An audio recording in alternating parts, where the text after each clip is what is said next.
When people ask me what 1935 was like, I usually just smile. It's too hard to explain what it feels like when your whole world crumbles. Not all at once, but in 1,000 tiny cracks.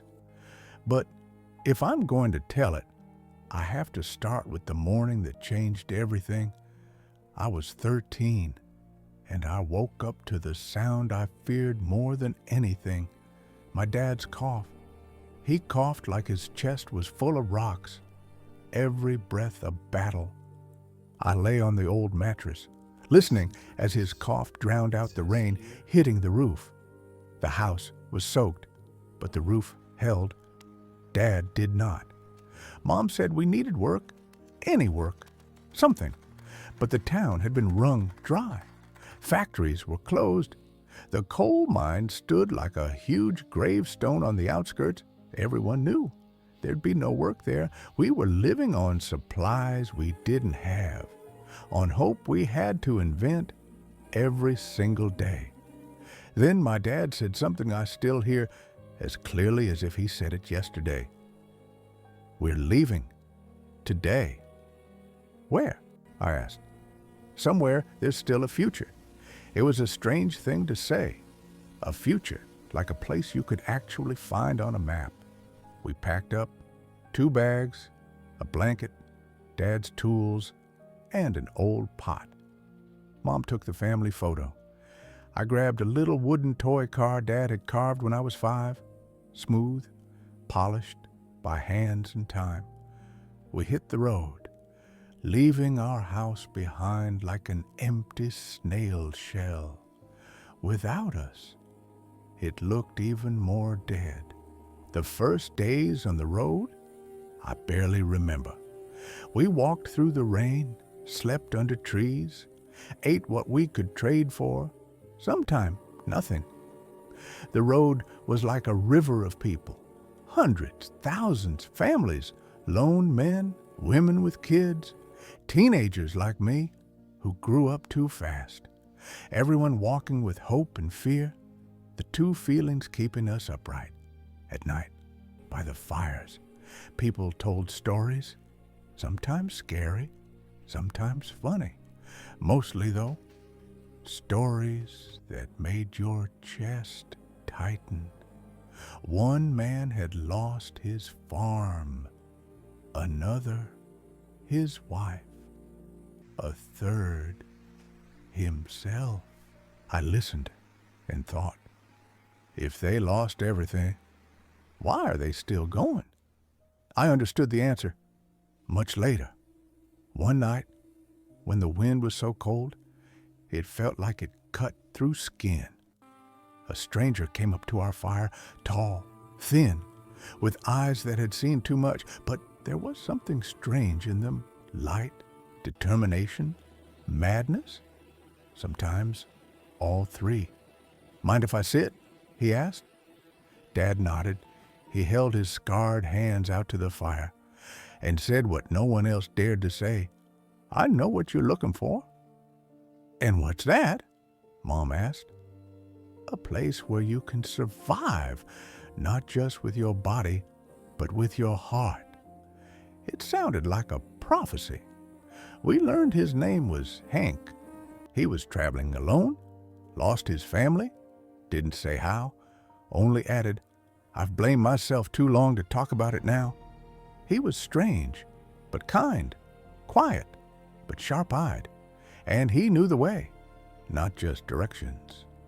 The real way, the rare places where you could stop and not die. We walked together. With Hank, the road felt different. He taught me to tie knots, read tracks, pick dry branches, even after rain. One day he said, you need to be ready. For what? For the fact that sometimes you have to grow up faster than you want. I wanted to argue. I was already grown. But then I looked at my bare feet in the mud and realized growing up isn't about words. When we reached the migrant camp, I first saw how fear could exist side by side with hope. Two sides of the same coin, thousands of people, tents made of burlap, boxes for tables, dust that stung your eyes, and kids, hungry, just like me. But there were songs, laughter, lights, life clinging to anything it could. Hank disappeared for a couple of days, then came back with news. They need workers. Building a dam nearby, hard work. But they pay in soup and bread. It felt like winning the lottery. Dad agreed immediately. Even though his cough was getting worse, he worked like he wanted to prove he was still needed. I helped however I could, carrying buckets, handing tools. Hank worked nearby, always watching me, with the corner of his eye, like he was afraid I'd vanish. But one day, everything fell apart. Not suddenly, like an avalanche, but quietly, like a candle going out when no one's watching. Dad collapsed, just fell like the ground had vanished beneath him. I ran, shook him by the shoulders, called his name. He opened his eyes, looked at me like he'd seen all the stories in the world at once, and said, "You have to keep going." And that was it. Nothing more. He died there, on the construction site, on the wet earth he dug for our future. I don't remember burying him. Just the sound of the shovel cutting the ground, Mom holding my hand so tight, like she was afraid the world would steal me too. Hank stood nearby, silent, but his silence spoke louder than any words. After Dad's death, we felt empty. I thought the world had stopped, that we were stuck. But Hank said something that pulled us out of the dark. "Your husband wanted you to live. That means we will live."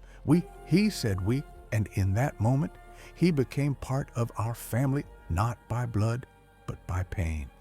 The road went on, but now I led. I felt I had to. Not for me, for Dad.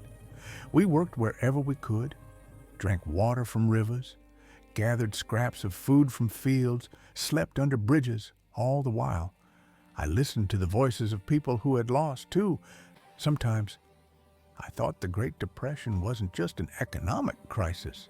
It was a giant shadow moving through lives.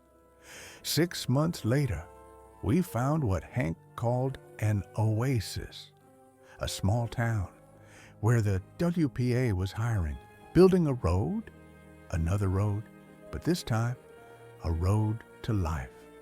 I got a job as a helper. Mom, laundry work, Hank. Hank became a foreman, but he always came back to us at night. We got a little house, leaky roof, crooked walls, but a house where, for the first time in years, Mom sang again, one night, almost asleep. Hank came to the door and said, "Can I tell you the truth?" We went outside, stars bright, like the sky knew we'd earned this light. "My family didn't die," he said. "I lost them, not to poverty, but to myself." He told me that when all his savings were stolen, he blamed himself so hard. He became cruel, yelled, broke things, wife left, kids too. "I walked the road alone," he said, "because I was scared I'd never be needed by anyone again." I looked at him and realized this man saved us, but didn't realize we saved him too. Years passed. I turned 21. I built my part of the road. Mom worked at the school, and Hank became the father figure we needed. One day, he said something I'll never forget. "You asked why people keep walking the road?" "Yeah, because the road isn't a path to a new place. It's a path to a new self." I understood. He was right. If you're listening to my story now, know this.